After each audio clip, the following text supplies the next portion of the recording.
auditeurs TFM.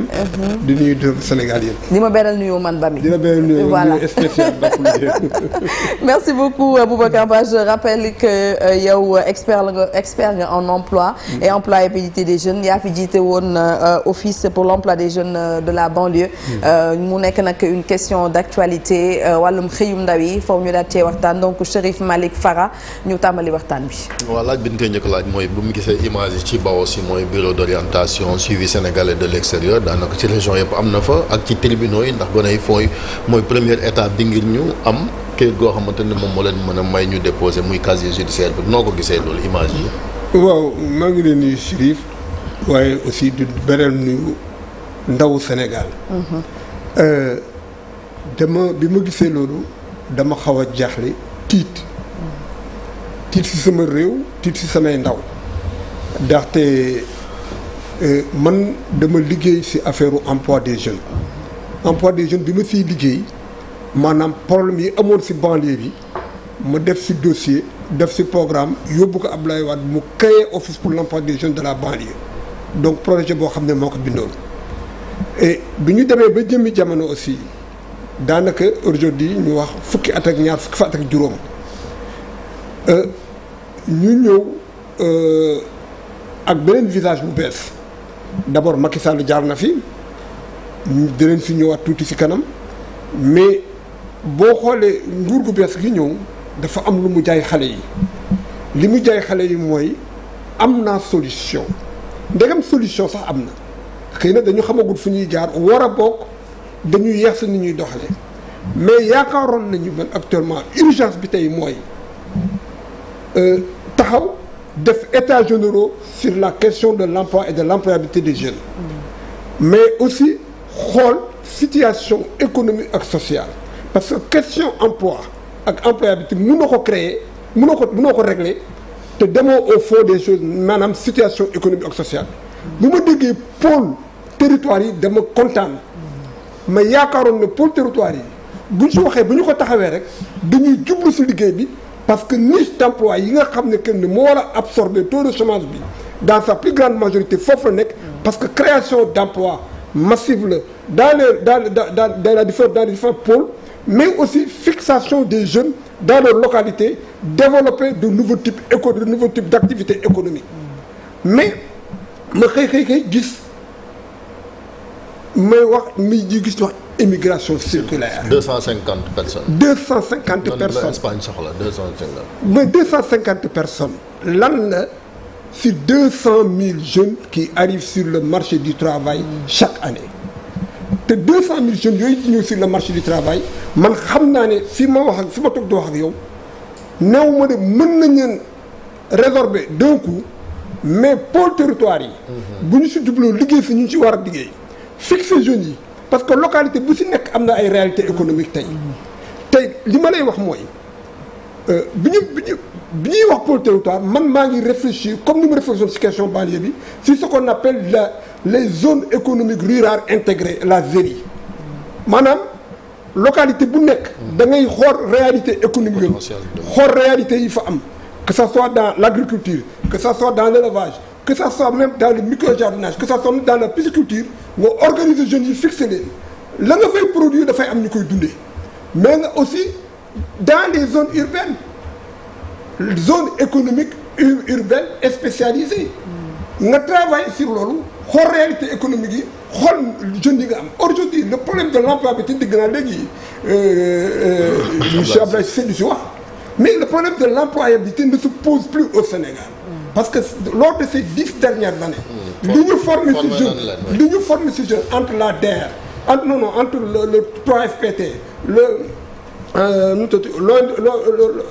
l'ONFP mais ba si bërki office national formation professionnelle ba si bërki démb programme bi nga xam ne que le programme de développement le programme de développement donc à l'entrepreneuriat jeune bii day 13 milliards tey donc xale yi ñu leen di former maintenant nan la ñuy def ba ñu dugal leen si yoonu liggéey mais du solution du jël ay xale maanaam ne dañu bëgg a faj problème immigration clandestine dañu bëgg ñu bàyyi géej gi pour ñu créer dañuy commencer def immigration circulaire mais fi nga leen di yóbbu ñu fay dem ñoom ñu def seen tissu économique defar seen processus agricole ba nga xam ne desul lu dul witt ñu ne seen doom yi dañu toog ñun suñu doom dañ ñëw wittal leen ñu lekk après ñu delloo si waat leen suñu dëkk loolu c'est pas ambitieux et je demande au gouvernement sénégalais de ne pas favoriser ça ñu arrêté ko immédiatement te ñu jublu ci question yi bu fekkee ne que ne dañu am blocage ni ñu waxtaan ak ñi liggéey sur les questions de l'emploi des jeunes on a l'expérience jëluñu dara ñun ay mag la ñu tey suñu xalaat tey mën nañ ko jox suñu ndaw yi ñu àndandoo ñu war leen fan lañuy jaar ñu liggéey zones yi ñu jox leen liggéey dama ne la tey boo demee dans la région de Kédougou tey wala nga dem dans la région de Matam ba ci Kolda bi bërki démb la fa feeñ ci bar kii nu mu tuddati si phosphate kenn xamul nu mu toll tey ay étrangers ñoo fi ñoo bëgg ko jël si loxo réew mi pour exploiter ko boo xoolee tey Sénégal tey boo demee dans le secteur de la cimenterie tey yooyu yëpp ay niche d'emploi la mais boo demee Kédougou tey le secteur de l'or le secteur du fer le secteur du lithium laalaguñ fa dara mais il y a des possibilités énormes mooy niche yi daal mais avant possibilité yooyu tey immigration circulaire boobu xale yi fay dem dañuy dem pour benn temps am lu ñu fa récolter am fa tuuti koppar mën a dellusiwaat ci réew mi parce que ay heure lañ leen di fay 50 euros je pense moom la ñuy am pratiquement par jour bu fekkee liggéey nga normal ça fait plus d'1 million l'année est-ce que loolu aussi du jàppale ndaw bi pour mu am départ bu nga xam ne bu dellusee ci réew mi dina mën a liggéeyal boppam je suis d'accord il faut mu am Sénégal il faut mu am ñu génn mais bu mu nekk priorité du priorité moom. bu mu nekk priorité. maanaam ni ñu ko defee heure bi ñu ko indi fekk ndaw yi ñu ngi xaar te gisaguñu li ñuy xaar moo tax ñoom ñëpp ñu xaaratul jël bateau yëpp wala gaal yëpp daw dem foofu. waaye actuellement dama ne état bi bu ñu waxee yi ñu war a waxal am nañu ay solution pour que actuellement fi may wax ak yow 50 000 emplois mën nañ ko créer dans 2 mois fi may wax ak yow laa wax fi may wax ak yow. am nañu solution te mën nañu si dugg liggéey ñu ñëwaat dans 2 mois dans 1 mois. mais en quoi faisant Boubacar Ba. en quoi faisant mooy di ma wax léegi. nee naa la tey aujourd'hui par exemple wax naa ne léegi la ZERI. waaw mooy côté agriculture. zone économique spécialisée rurale intégrée. zone économique urbaine et spécialisée. parce que boo demee dans les zones urbaines dafa am ay types d'activités économiques. yoo xam ne kenn c'est dans l'industrie yoo xam ne c'est dans le commerce mais organisé planifié mais loolu lu koy solutionner mooy jeunes yi on parle aujourd'hui de microfinance mais Sénégal dañu brûler ay étapes dans la création d'entreprises et dans l'accompagnement des jeunes il y a la micro-entreprise dañ koy ignorer largement dans le processus entre le secteur informel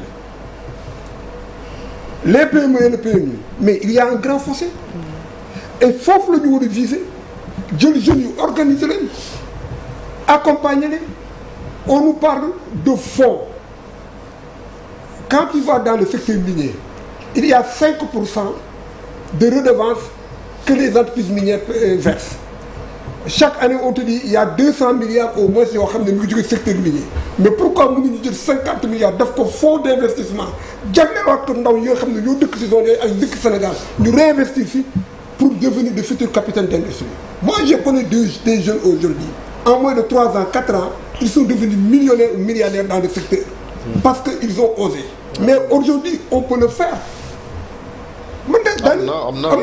Alors, mais loolu yëpp lu ko indi nag du ko gën a bloqué mooy il faut casser les lobbies dans ce pays-là. Ablaye wax na ko sànq.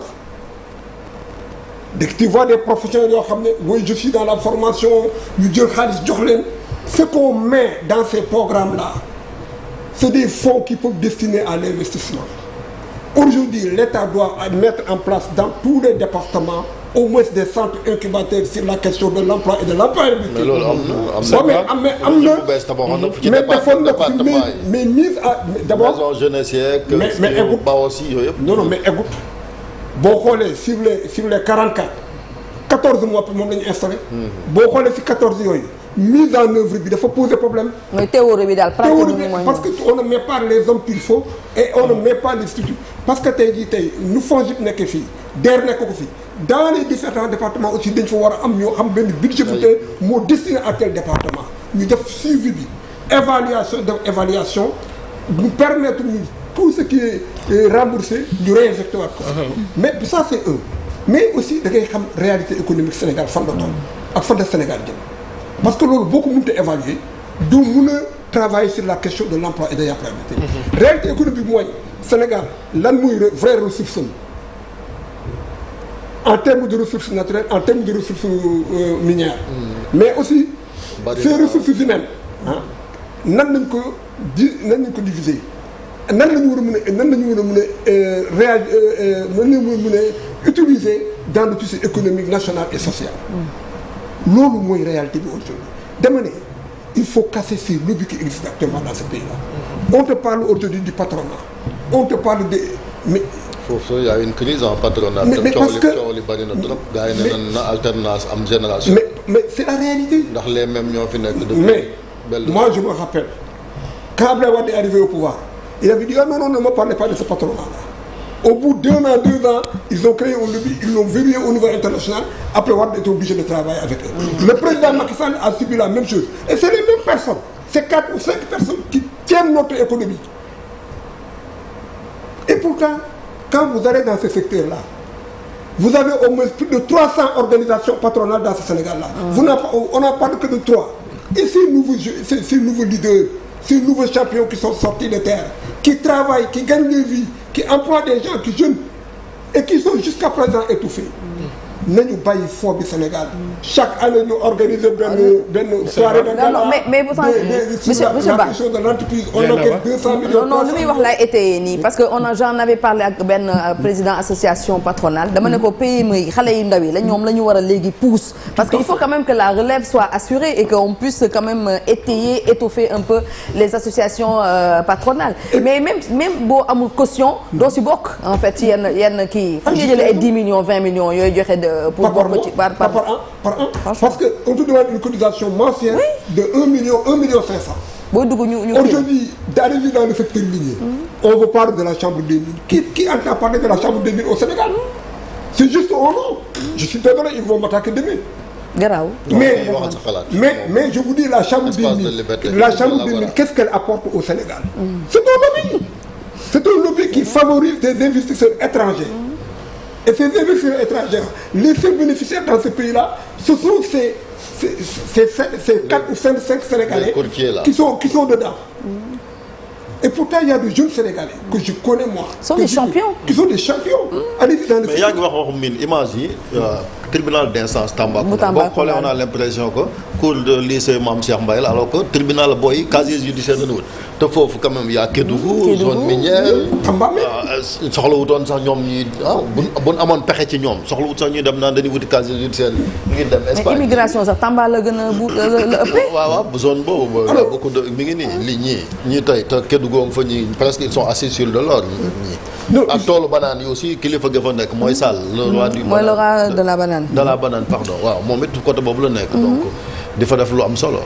zone yi booy war nañ leen a mën a xool naka lañ leen di gindee nga ñu liggéey ay Jakarta rek la na am gis nga leen moom lan gaa leen dañoo te Jakarta du perspective bu mën a kii. J'ai un projet révolutionnaire dans le secteur du transport 37 972 000 emplois aujourd'hui qui va non seulement accompagner tous ceux qui sont dans le secteur du transport du Jakarta, mais qui va révolutionner le secteur du transport dans toute sa dimension. Les idées sont là, les programmes sont là. Quand vous prenez une région comme Kédougou et une région comme Tambacounda, vous avez de manganèse là-bas, vous avez du lithium, vous avez du fer qui n'est pas encore exploité, le fer de la Falémé. Il suffit tout simplement de trouver un grand investisseur qui travaille sur le chemin de fer, qui peut transporter toutes les lignes. Vous avez le meilleur basalte dans la région de Kédougou, à des réserves inépuisables, qui peuvent aujourd'hui satisfaire toute la demande nationale et dans la demande sous-régionale. Qu'est-ce qui se passe? C'est un problème d'option et de vision. Moi, j'invite le gouvernement du Sénégal à réorganiser d'urgence un symposium où quand même les états généraux sur la question de l'emploi et de l'employabilité. Mais aussi bëri na trop. On en a beaucoup dit. mais li may wax nii. jëf rek mais li xew nii monsieur Ba. oui. c'est vraiment l'échec de toutes les politiques d'emploi. de toutes les politiques d'emploi des jeunes. Absolument. depuis Abdou Diouf ba wala sax Senghor ba suñu joon yàlla lay tey. lu nekk projet bu nekk am na fi. OFEJBAN bi nga jiite woon ci la bokk. FONGIS ci la bokk. DER ci la bokk. ANAMA ci la bokk et cetera. Il y a eu tellement de projets yu nga xam ne ça a bouffé beaucoup d'argent et au finish. Voilà, le chômage est là et le résultat est là. Donc c'est l'échec de tout le monde. Reva ci la bokkoon non plan Reva. Plan Reva c'était pour l'agriculture mais c'était avec les jeunes. Ouais. Avec les jeunes et les agriculteurs. Alors moi mais toutes ces structures budgétaires à quoi cela a servi? Est-ce que loolu du échec gu tey structures yooyu yëpp ñu fi tegoon pour l'emploi des jeunes? Non, xam nga da ngay wax am na partie échec mais am na partie réussite. Xam nga échec daf lay servir daf la war a servir nga rebondir avancer.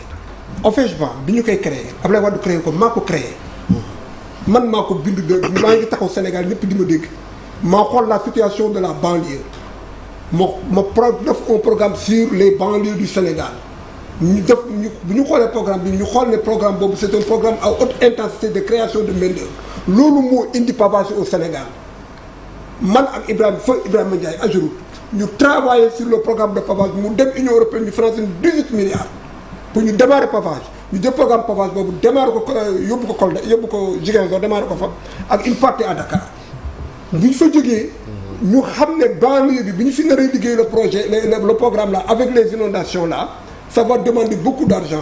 Abdoulaye Wade avait programmé 18 milliards je me suis retrouvé avec 200 millions c'est 18 milliards ak bu ñu ko jël yóbbu ko plan Takkal. ñu ngi avec 0 franc. OFEJBAN a fonctionné pendant 3 ans. Son plus grand budget c'était 500 millions, c'est à la dernière année. Ils ont mis à jour tout le programme. Dañu détourner d'objectif quoi. Alors, j'ai travaillé avec vous sur le projet. Vous avez travaillé avec moi sur ça. Alors, beneen problème bi mooy aujourd'hui ces problèmes doivent nous servir à quelque chose. La DER elle est là. C'est maintenant qu'on parle de nanocrédit. Nanocrédit, ça vient de OFEJBAN. Mais la mise en œuvre pose problème.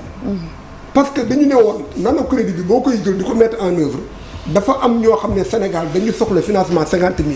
am ñoo xam ne soxla financement 100 000. am ñoo xam ne soxla financement 500 000. am ñoo xam ne soxla financement 1 million. mais loolu da nga koy planifier ñun ni ñu ko planifier organiser ko ubbi centre incubateur c'est que on prenait en incubation tous les porteurs de projet tous les porteurs de projet tous les porteurs d'idées de projet et tous les porteurs de projet. Aujourd'hui fi Sénégal toll mooy li ma wax. il faut retourner à la base. La question de l'emploi et l'employabilité. Communautaire. Aujourd'hui ils ont parlé de pôle économique. Moi je crois qu'ils doivent recentrer réorienter le programme à ce niveau fixer d'abord les jeunes. dëkk boo si dem am na ay réalités. Ça c'est au niveau micro, c'est au niveau local. Maintenant au niveau un peu macro, il y a aujourd'hui des métiers tels que le digital, le numérique. Et il faut pister, il faut travailler avec ces jeunes champions qui sont là, qui sont en train de faire des merveilles au Sénégal, qui au bout de 2 ans, 3 ans, s'ils ne sont pas satisfaits, sont obligés de migrer vers l'extérieur pour aller travailler ailleurs. Les dernières questions, messieurs. Les dernières questions. OFEJBAN yaakaar naa ne ñëpp xam nañ ko baax bi ñu koy lancé à Pikine ci complexe bi ak tamit jour bi Karim Wade di ñëw ginnaaw raay koy teeru ñuy def tëli boo fi nokk yooyu yëpp j'étais témoin gis ko bu baax a baax xam ko di la ci félicité gis nañ moyens yu tuuti yi mais li nga ci jot a liggéey mais li nga wax lépp Malick mu ngi koy wax ñàkkum xëyu ndaw yi du lu bees lu ñu hérité la lu ñëw lu yàgg même dem tukki yi di dem ci hôtel yeeg yeneen yu nu mel loolu tamit gis nañ ne ci yeneenu nguur yi amoon nañ fi yaa ngi wax ne entrepreneuriat moom la ñu war a gën a favoriser mais comment nan la ñu mën a trouver emploi jeunes yi te dëkk bu amul industrie yu taxaw ay entreprise di tëj ñii ñu leen di xoqatal ci wàllu fiscal ñii yeneen yeeg affaire yu bëree bëri mu daal di taxaw yaakaar naa ne war nañu xoolaat loolu surtout jëm ci wàllu agriculture suñu mënee bëgg a développer waat fexe ba ndaw ñi daal di am liggéey ndax mbay yi la ñuy wut fee mais nan lay dëkk di développer ñu bëgg a trouver ndaw yi emploi sans industrie. Man damay dëggal li nga wax d'abord damay ñëw si tëj entreprise xam nga loolu yëpp ñàkk xam la loolu yëpp ñàkk waxtaan la tey boo xoolee tey dëkk bi dafa taxaw ndax problème yi am secteur BTP bi man je crois que 3 mois 4 mois 6 mois day na si liñtu fi situation dëkk bi toll war nañu bàyyi secteur BTP bi mu reprendre mu nooy nepp ku si amoon difficulté aussi ñu woo la waxtaan ak yow ne la may nañ de 3 mois may nañ de 4 mois nan ngay fay nit ñi liggéey xale yi delluwaat seen liggéey kooku benn la beneen bis des mooy te loolu yëpp ñàkk waxtaan la man dama xamoon naka nga mën a am ay cadre yu mel ne Habib Sy sa wet ay cadre yu mel ne xaw ma mën a nga gis ëpp na juróomi at ëpp na fukki at ku mel ne ay Boubacar Camara doo toog di leen dajale def leen seen wet ak loo bëgg vérifier Habib Sy tey un ministre d'État ou un ministre conseil auprès du président PCA Sénégal nga yóbbu ko PCA ça veut dire que demal garage yow soxla bu si Boubacar Camara waaw Boubacar Camara ay Malick Gakou ñooñu c'est des gens yoo xam ne que des personnalités yoo xam ne da leen soxla parce que dañu am expérience état am expérience liggéey réew dafa am fu mu xam foofu beneen business mooy wax nga ko ndaw yi agriculture gis nga réew moom laa wax tout à l'heure. moo tax ñu war ñoo xeeb nag boo itam war ñoo nekk di xeeb ay liggéey. parce que ñu nangoo dem demee Espagne bi jaana ba mi am na tool tomate war nañ faa mën a dem. mais nangu ñoo dawal tricycle waaw da projet bu ma amoon 2009 lii benn 1/5 si programme mais buñ ko defut ñeneen ay ñëw fii ñoo def ko waaw te marché bu ma ne la damay jàngi dawal tricycle sax man ni maa ngi seet benn programme moom laa la wax 37 972 000 emplois. tricycle la wax.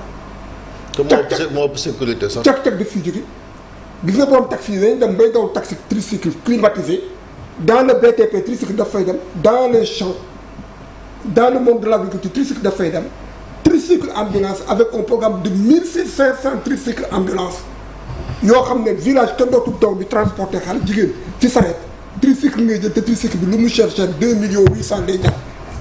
tricycle médicalisé ba pare ñu am ay centres régionaux ak ay ACAR comme ko dee agence locale de réparation et de dépannage yoo xam ne ay jeunes formés au niveau du centre de formation bi ñuy créer Diamniadio avec un transfert de technologie donc c'est un programme global donc loolu ma lay wax noonu maanaam dëkk boo koy développé da ngay dem à la base le modèle chinois est là le modèle japonais est là le modèle coréen est là mais le modèle kii nu mu tuddati Émirats arabes unis ak nu mu tuddati ak Qatar sont là dans le domaine du pétrole parce que Sénégal tey yàlla na ko may chance boo xoolee si wàllu agriculture mën nañ jël modèle chinois boo xoolee si wàllu pétrole ak gaz mën nañ jël si modèle tey jii tey saoudien yi damay dem foofu moo ko xool ma ne ñun war nañu xoolaat suñu bopp.